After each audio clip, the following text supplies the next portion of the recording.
How you doing today? I'm gonna talk about don't allow money to govern your life, allow God to govern your life. Let me start with reading 1 Timothy chapter 6, verse 10. It says right here, for the love of money, there's the word love.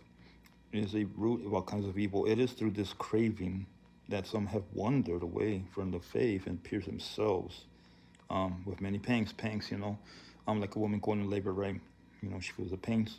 This baby's coming. That's what people feel like when they lose all their money, on foolish things. But my point today is, there's nothing wrong to have wealth in your, wealth, money in the bank, or to have possessions, nice house, nice car, nice watch, and whatever, suit, whatever, expensive clothing. Um, what is wrong is when it governs your life. When you think about money more than you think about God, it has become your God. Because this is in Exodus 20. You're right there. They shouldn't have other gods before me. It's pretty interesting that Jesus mentions in Matthew chapter 6 that you can serve God in mammon. Mammon is the god of wealth. That's what Jesus was talking about. And he tells us in Matthew chapter 6 right there that to store up treasures in heaven, which is much better.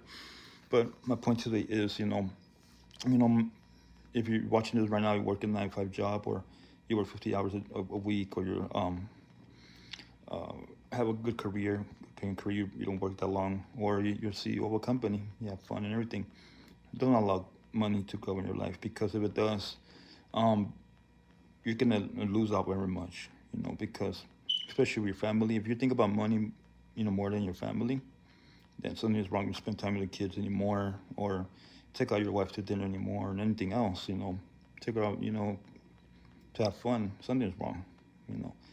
Money has become your god. You know, I know what to provide. Also the Bible teaches what to provide for the family. But it says in Proverbs 30, right there we read that don't don't give me little, or I will steal. Don't give me much, or I will forget about you. Only give my daily bread. That's all we want, our daily bread, what God provides. Because we read in Deuteronomy 18 that God gives us a power to create wealth. He gives us the ability, to get wealth, from a job or career or anywhere else, any source. But my point today is, don't let that govern your life, because there have been many stories of people, gaining millions of dollars, multimillionaires, like a lot of winners, and later on, for this Spanish foolish living, later on, they have nothing. Just then spiritually bankrupt, and sadly took away their lives. That's pretty sad. God bless you.